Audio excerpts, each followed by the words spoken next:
लेकिन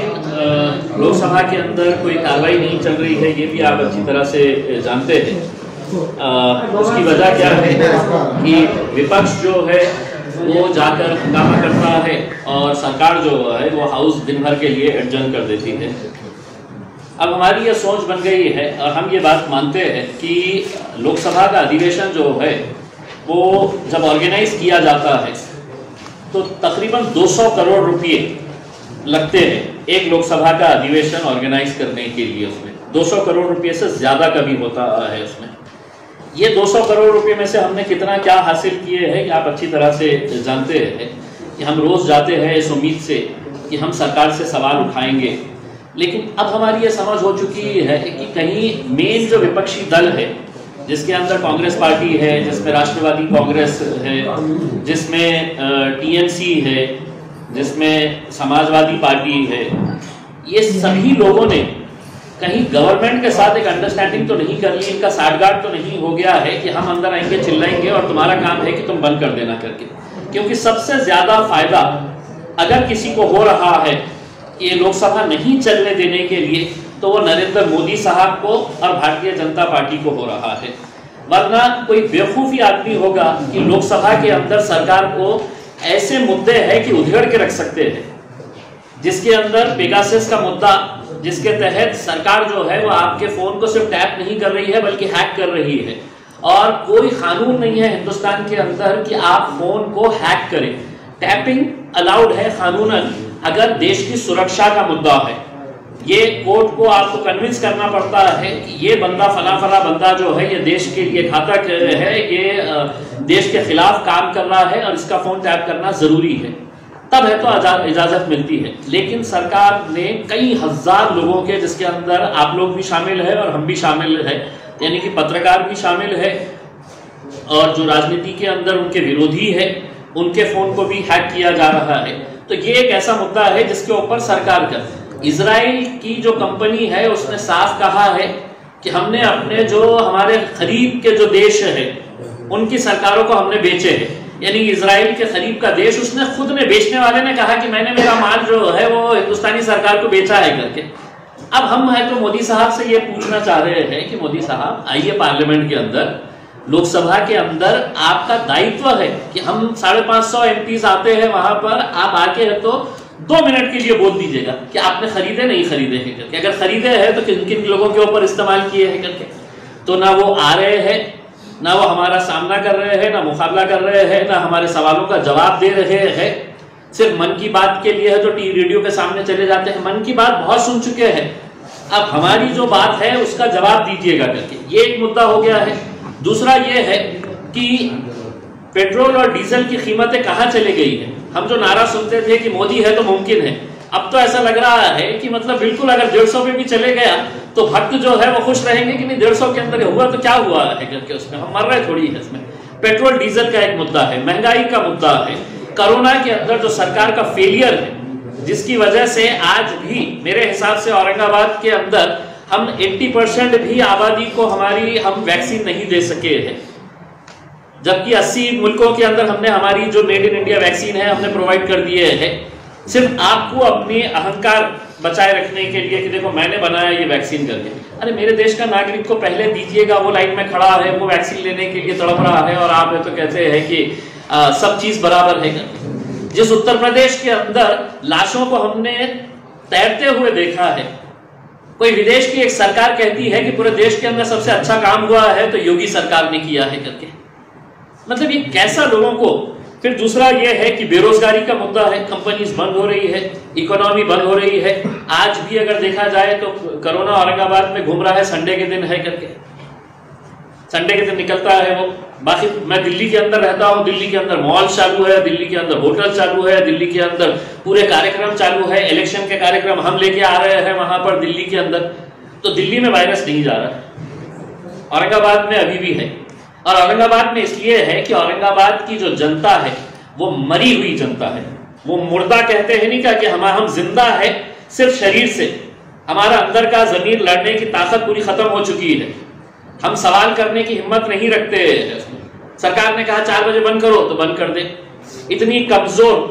मैंने संगठन व्यापारियों की नहीं देखा होगा कि जो कहते हैं कि 4 बजे बंद कर दो, हाँ 4 बजे बंद कर देंगे। साहब उनसे पूछिएगा कि दूसरे उसमें क्यों चालू है, फिर आप दिल्ली के अंदर, दूसरे राज्यों के अंदर कैसा चालू है, तेलंगाना के अंदर कैसा चालू है, गुजरात के अंदर कैसा चालू है, फिर संडे के दिन है तो क्या लॉजिक है करके। खैर इस मुद्दे के ऊपर हमने बहुत चर्चा कर चुके हैं उसमें। मैं सिर्फ शुरुआती तौर के ऊपर आपको ये बताना चाहता था। दरअसल आज के प्रेस कॉन्फ्रेंस का मकसद एक ये है कि मैं औरंगाबाद के लिए एक बहुत अच्छी खबर सुनाने के लिए आया हूँ कि अभी 2 दिन पहले नितिन गडकरी साहब, जो हमारे union transport minister, surface transport minister है, उनके साथ हमने एक मीटिंग लगाई थी जिसके अंदर मैं था, नितिन गडकरी साहब थे, जिसकी तस्वीर है तो अभी आपके मीडिया ग्रुप के ऊपर फॉरवर्ड कर दीजिएगा। वो मीडिया ग्रुप के ऊपर हम फॉरवर्ड कर रहे हैं और जो नेशनल हाईवे के जो अधिकारी है वो लोग भी उस मीटिंग के अंदर मौजूद थे। और बेसिक मकसद यही था कि मैंने लास्ट टाइम जैसा आपको बताया था कि गडकरी साहब ने खुद ने है तो औरंगाबाद के अंदर ये घोषणा करी थी कि हम आपको 300-350 करोड़ रुपए देंगे जालना रोड के लिए। दिए तक वो अमाउंट कितने के ऊपर आके सुकड़ गई थी, तो 72 करोड़ के ऊपर सुकड़ गई थी। वो सिर्फ 72 करोड़ रुपए दिए और कहा कि जालना रोड का पूरा काम किया जाएगा करके। अब उसमें क्या काम किया जा रहा है मैं इसके बारे में नहीं कहूंगा, लेकिन उसका हमने एक रिव्यू के लिए है तो हमने मीटिंग रखे थे। और उस मीटिंग का मकसद ये था कि एक फ्लाईओवर जो है वो एयरपोर्ट के सामने बनाया जा रहा है, जिसका मैंने विरोध किया। और उसके बाद है तो मैंने तमाम लोक प्रतिनिधियों से अनुरोध किया कि आप लोग भी इसका विरोध करें। और तमाम लोक प्रतिनिधियों ने, चाहे वो भारतीय जनता पार्टी के हो, राष्ट्रवादी कांग्रेस के हो, सेना के हो, सभी ने लिखित रूप के अंदर दिया कि हमको वहां पर नहीं चाहिए, हमको आकाशवाणी के पास दीजिएगा या हमको अमरप्रीत चौक के सामने फ्लाईओवर दीजिएगा। तो इसका रिव्यू मीटिंग हमने वहां पर लगाए थे। और उस रिव्यू मीटिंग के अंदर फिर मैंने जब पूरा डिटेल के अंदर तो गडकरी साहब को यह समझाया कि साहब आप है तो अहमदनगर को एक फुल फ्लाईओवर दे रहे हैं, जो शहर से शुरुआत होती है और शहर के बाहर ले जाके छोड़ते हैं, कई किलोमीटर का लंबा है तो फ्लाईओवर है। आपने नासिक को ये फ्लाईओवर दिए, आपने पूना को ये फ्लाईओवर दिए, आपने नागपुर में ढेर सारे फ्लाईओवर दिए। औरंगाबाद आते आते ही क्यों ऐसा होता है कि हमको ऐसा यहाँ से चढ़ना पड़ता, फिर उतरना पड़ता, फिर चढ़ना पड़ता, फिर उतरना पड़ता है। अब ये कंजूसी से हमारे को क्यों, हमारे साथ ये सौतेला व्यवहार क्यों किया जा रहा है? मुझे ये बताना है कि गडकरी साहब ने उस मीटिंग के अंदर ये बात कही कि तुम जो बात कह रहे हैं कि बिल्कुल सही है,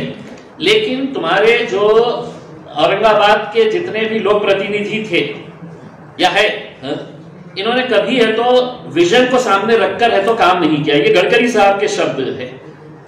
कि उन्होंने कभी भी मतलब अपने शहर के विकास के लिए क्या फायदेमंद चीज रहेगी करके ये उन्होंने कभी सोचा नहीं है करके। वरना अगर उसी टाइम के ऊपर अगर मुझे एक फ्लाईओवर मांगते तो मैं अगर अहमदनगर को दे रहा हूँ, दूसरे शहरों को दे रहा हूँ, तो औरंगाबाद को भी दिया होता। अब हमारे पास दिक्कत ये हो गई है कि जालना रोड के ऊपर हमारे 3 फ्लाईओवर्स हो गए हैं। हमने गडकरी साहब के ऊपर जब बहुत ज्यादा स्ट्रेस किया है, गडकरी साहब ने माना है कि अब हम जालना रोड के जितने भी फ्लाईओवर्स हैं इसको इंटरकनेक्ट करेंगे और इंटरकनेक्ट करके हम कम से कम जो एयरपोर्ट से फ्लाईओवर स्टार्ट होगा वो हम प्रिंट रोवर तक लेके आएंगे। एक फुल फ्लाईओवर जो एग्जिस्टिंग फ्लाईओवर है उसके लिए है तो जब टेक्निकल लोगों ने उनको ये बताया कि सर ऑलरेडी एग्जिस्टिंग ये है करके, तो उन्होंने कहा कि मैंने जितना स्टडी किया हो उससे है तो ये पॉसिबल है कि हम जो फ्लाईओवर का जो नीचा हिस्सा होता है उसको हम कट करेंगे और वहीं से फ्लाईओवर्स एक्सटेंड किया जाएगा। यानी कि अगर ऐसा फ्लाईओवर है और उतार यहाँ पे ऐसे आ रहा है तो ये जितना सेक्शन है इसको काटा जाएगा और उसको वन पीस है तो जोड़ा जाएगा करके। अब इसके लिए चूंकि है तो वहां के एक्सपर्ट्स का ये कहना था कि मतलब इसकी फिजिबिलिटी रिपोर्ट करवाना है करके, तो गडकरी साहब ने आदेश दिया है कि एक एक्सपर्ट एजेंसी जो है वो एक्सपर्ट एजेंसी औरंगाबाद में आके उसका इंस्पेक्शन करेगी और 1 महीने का उनको टाइम दिया गया है कि 1 महीने के अंदर वो अपना रिपोर्ट सबमिट करें कि एक फुल फ्लाईओवर जालना रोड के ऊपर हम कैसा कर सकते हैं। उसके अंदर उन्होंने एक कंडीशन ये रखी है कि कुछ मदद हमको राज्य सरकार से और विशेष तौर से औरंगाबाद महानगर पालिका से हमको लगेगी, क्योंकि जहां जहां पर भी हमको जो वाइडनिंग है वो वाइडनिंग के लिए अगर थोड़ा सा लैंड एक्विजिशन अगर करना पड़ता है तो वो लैंड एक्विजिशन के अंदर महानगर पालिका और राज्य सरकार अगर हमको मदद करती है तो हम ये काम करने के लिए तैयार है करके उन्होंने लिखित रूप से उसका ऑर्डर भी जारी कर दिया है। वहां पे बाला साहेब ठेंग जो उनके ओएसडी है वो ओएसडी को उन्होंने आदेशित किया है कि आप इसका सर्वे करवाने के लिए इमीडिएट इंस्ट्रक्शंस पास करें और एक फ्लाईओवर। दूसरा एक ऑप्शन ये था कि अगर समझ लीजिएगा ये प्रिंटरॉवल तक अगर नहीं जाएगा फ्लाईओवर, तो इसका क्रांति चौक तक जाएगा और क्रांति चौक के आगे फिर हम लोग एयरपोर्ट की जगह उसको हम कैम्ब्रिज स्कूल के बाहर है तो छोड़ेंगे, यानी कि चिकटखाना भी हो जाएगा, मुकुंदवाड़ी भी हो जाएगा, एयरपोर्ट का एरिया भी हो जाएगा। और गडकरी साहब ने खुद ये कहा है कि मतलब अगर ये जब पहला फ्लाईओवर बनाया जा रहा था तो मैं जैसा नागपुर के अंदर 3 लेयर का फ्लाईओवर हम बना रहे थे, जो अब औरंगाबाद को पूना से कनेक्ट करने के लिए उन्होंने ये बताया है डिटेल पूरा कि औरंगाबाद पुणे का जो कनेक्शन रहेगा वो 3 लेयर का फ्लाईओवर रहेगा उसमें, यानी कि पूना से जब गाड़ी निकलेगी जिसको है तो वाघोली तक जाना है, रांजनगांव तक जाने का है, वो सेकंड नंबर के ऊपर, शहर के अंदर जो रहने वाले हैं वो नीचे के ऊपर, और औरंगाबाद पूना जो डायरेक्ट कनेक्शन रहेगा उसको पहले इनिशियल फेज के अंदर पूना से लेके अहमदनगर तक करेंगे, और उनका कहना है कि अहमदनगर से हम इसको वालूज तक लेके आएंगे, जो 3 लेयर फ्लाईओवर्स रहेगा। तो अभी फिलहाल जो है वो पुणे से रांजनगांव तक लेके आएंगे, रांजनगांव से अहमदनगर लेके आएंगे और आगे अहमदनगर से यहाँ पर, तो 3 लेयर फ्लाईओवर्स। तो गडकरी साहब खुद ये मान रहे हैं कि इसी तरह का फ्लाईओवर औरंगाबाद के अंदर भी ये पॉसिबल था, लेकिन अब खैर जो फ्लाईओवर्स बन गए हैं, प्रिंटरॉल का फ्लाईओवर किधर मूव होना चाहिए था उसका किधर गया है और किसको उसका फायदा हुआ है, ये आज आप अच्छी तरह से जानते हैं। तो एक अच्छा डिसीजन मैं समझता हूँ इसके अंदर लिया गया है। मैं आप लोगों से अनुरोध करूंगा कि अब हमारी ये सबकी जिम्मेदारी है, और मैं तमाम लोक प्रतिनिधियों को भी इसके अंदर साथ में हम लेकर चलेंगे कि हमारे को स्टेट गवर्नमेंट से इसके लिए जितनी भी मदद लगेगी। उन्होंने कहा कि कितने हजार का करोड़ प्रोजेक्ट रहे, गडकरी साहब के शब्द है कि कितने हजार का करोड़ का प्रोजेक्ट है, मैं औरंगाबाद के लिए ये करके दिखाता हूँ, जबकि उनको ये बताया गया था कि सर ये जो है ये हम सिर्फ मेंटेन कर रहे हैं 72 करोड़ के अंदर, और बाकी है तो हम किसकी का हवाले ये रोड कर डालेंगे, चाहे वो PWD को दे डालेंगे या दूसरे किसी एजेंसी के हवाले कर डालेंगे ये रोड करके। गडकरी साहब ने ये साफ कहा है कि मेरे रहे तक आपने ये औरंगाबाद का ये काम करवा लेना, वरना औरंगाबाद को है तो पहले इसके बाद है तो फिर कभी है तो इस तरह की अपॉर्चुनिटी मिलेगी नहीं करके। तो मैं समझता हूँ एक बहुत अच्छा ये एक काम हुआ है, और हम चूंकि अब पार्लियामेंट का सेशन ये नहीं होता है, चलता नहीं है, तो हम जितने भी हमारे कॉन्स्टिट्यूएंसी के काम है मंत्रियों के पास, सेक्रेटरी के पास, जैसा मैंने खुद ने रेलवे बोर्ड चेयरमैन के पास जाकर मीटिंग लिया कि शिवाजी नगर का जो हमारा फ्लाईओवर है, जो रेलवे अंडर ब्रिज है, वो राज्य सरकार ने तो अपना फंडिंग के लिए ये कर दिया था। अजीत पवार साहब जब आए थे तो उन्होंने उसको सैंक्शन किया था कि हम दे रहे हैं करके,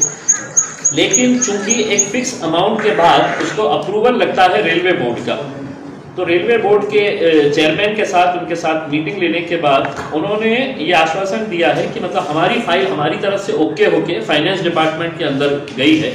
अब फाइनेंस जो है वो इत्तेफाक से हमारे ही मंत्री साहब के पास है, तो फाइनेंस के अंदर भी कोई दिक्कत नहीं आने वाली है, और रेलवे मिनिस्टर भी हमारे ही अपने हैं तो उसके अंदर भी नहीं आने वाली है। तो अब उम्मीद यही की जा रही है कि 50 साल के जितने भी रेलवे के प्रोजेक्ट्स रहेंगे वो दानवे साहब के पीरियड के अंदर कंप्लीट हो जाएंगे, और दानवे साहब ने अगर पैसे की शिकायत करी तो वो हमारे कराड़ साहब उसको पूरा करवा लेंगे करके। तो एक अच्छा मौका आया है, हम सभी मिलके साथ में मिलकर जितना प्रेशर बना सकते हैं, जितने अपने काम निकाल सकते हैं इस क्षेत्र के, तो निकालने का मेरे हिसाब से एक अच्छा मौका आया है। तो ये खबर आपको सुनाने की थी। इसकी गडकरी साहब की जो मीटिंग्स है उसकी तस्वीरें आपको, ये आपने जो बताया अभी जाना रोड के इसका प्रॉब्लम था, ट्रैफिक वाला जो आपने नया ब्रिज का विषय, उसमें और एडिशनल इश्यूज है जो हैंडल कर रहा है, का प्रोजेक्ट है अलग अलग, इससे कोई रिलीज हुआ है? देखिए मैंने अभी मतलब आज के दिन पढ़ा है, हमारे पूर्व सांसद खैरे साहब वहाँ पे गए थे और उन्होंने इसके बारे में ये किया है, और मुझे जो बताया गया है कि अतरम घाट शुरू होने वाला है करके। लेकिन रेलवे बोर्ड के जब चेयरमैन यहाँ पर आए थे अतुल कुमार साहब, उनके साथ डिटेल में चर्चा हुई थी, और मैंने खुद ने NHAI के अधिकारियों के साथ जब चर्चा की दिल्ली के अंदर कि ये जो है ये बहुत ज़रूरी है कि हमारा कनेक्शन जो है वो 40 गाँव के साथ होना चाहिए, और ये घाट के ऊपर बहुत ज़्यादा ट्रैफिक है। अब इनके पास दिक्कत ये है कि मराठवाड़ा का जब भी प्रश्न आता है तो पैसे की दिक्कत बताई जाती है, और दूसरे कहीं पर भी चले जाओ तो हज़ारों करोड़ रुपये के प्रोजेक्ट्स है तो उसको सैंक्शन कर दिए जाते हैं। इन लोगों का कहना है कि अगर हम अतराम घाट को तोड़ के अंदर से है तो टनल बनाने की बजाय अगर हम नांदगांव से अगर हम लेके आए रोड को, तो उन्होंने मुझे ये आश्वासन दिया है कि साहब सिर्फ 10 किलोमीटर का फर्क पड़ता है, और जो काम 6000 करोड़ रुपए में होने वाला है, अतराम घाट को तोड़ के उसके अंदर से टनल बनाने का जो काम होगा, तो वो 6000 करोड़ रुपए में। तो उनका कहना है कि साहब इतना पैसा अभी हम है तो वहां पर नहीं लगा सकते हैं, तो हम इसको 4 लेन बनाना चाह रहे हैं, जो नांदगांव से जो रोड आएगी और जो कन्नड़ होते हुए, तो उसको अगर हम 1000 करोड़ रुपए के अंदर करेंगे तो सरकार को हमको 10 किलोमीटर का अगर फर्क पड़ रहा है तो हम उसको 6000 करोड़ रुपए क्यों खर्च करेंगे करके। लेकिन ये है कि अब इसका फैसला जो है वो गवर्नमेंट को तय करने का है, और हम समझते हैं कि अगर 10 किलोमीटर का अगर फर्क है तो हमको कोई फर्क नहीं पड़ता है, बशर्ते आप उसको 4 लेन बना दीजिएगा, सुपर एक्सप्रेसवे बना दीजिएगा तो ताकि। लेकिन कुछ लोगों का कहना है कि वो 10 किलोमीटर का डिस्टेंस नहीं आता है। अब इनका प्रिलिमिनरी स्टडी कर रहे हैं ये कि अतराम घाट को अगर नहीं फोड़ेंगे तो हम कौन से रूट से आएंगे और उसका कितना किलोमीटर का फर्क पड़ेगा। अगर वो हमारे को अगर ये तरीके से संतुष्ट करते हैं कि साहब हम ये जो 4 लेन बनाने वाले हैं और उसके अंदर सिर्फ 10 किलोमीटर का फर्क पड़ रहा है, तो हम उसके लिए भी तैयार हो जाएंगे, बशर्ते आपको हमारे को कन्विंस करना पड़ेगा कि आप कौन सा रूट ले रहे हैं, अलाइनमेंट किस तरह से हो रहा है, कि जिसकी वजह से हमारा मकसद ये नहीं है कि हमको पहाड़ खोद के ही अंदर जाने का है करके, उसमें उसका ऑल्टरनेट जो भी रास्ता है वो रास्ता निकलना चाहिए। की बात होगी, रेलवे का भी एक जो जो अटल घाट में से जाता था, तो वो भी आप लोग एक्सप्रेसवे से निकालोगे या क्या?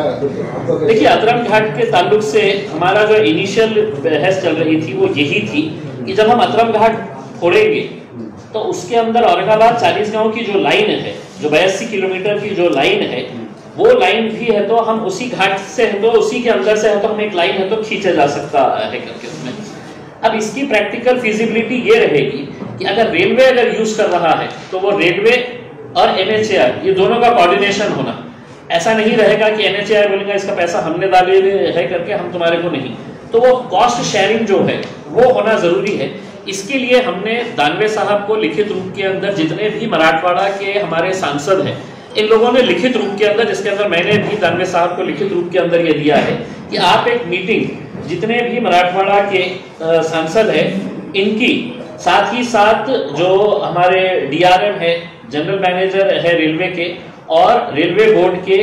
अधिकारी जो है चेयरमैन के साथ, इनके साथ एक मीटिंग लगाए, और वो मीटिंग के अंदर हमारे जो प्रैक्टिकली पॉसिबल ये है, जैसा हमारा पिट लाइन का है, तो हमने ये कहा कि सर पिट लाइन का डिसीजन बहुत बड़ा नहीं है उसके अंदर, वो चाहे तो आप एक दिन के अंदर मतलब बैठ के कर सकते हैं। उसके अंदर सिर्फ लाइन का ये है कि लैंड अवेलेबल है क्या करके, वो लैंड का अवेलेबल है हमारे पास, जो माल धक्का है वहां पर लैंड अवेलेबल है, वो माल धक्के के पास भी है तो हम करवा सकते हैं, जो गोडाउन से वो है। अब ये जो मीटिंग होगी उसके अंदर हमको लगता है कि रेलवे के बहुत सारे प्रश्नों का उत्तर मिल सकेगा। आपकी जो मीटिंग हुई आपका एक डिमांड था कि एयरपोर्ट के पास का जो कैंसिल होना है वो कैंसिल हो गया। वो उन्होंने, गडकरी साहब ने इनिशियली उनको अधिकारियों ने ये बताया था कि साहब वो पैसा आएगा है, वो पैसा वापस ना जाए करके। तो मैंने गडकरी साहब को ये बोला कि मैं बोला साहब ऐसा है कि अपने पास पैसा आया है तो सर वहाँ पे बना लो, नहीं वहाँ पे नहीं, यहाँ पे बना लो सर। सर ऐसा नहीं है, शहर की अगर रिक्वायरमेंट है कि वहाँ पर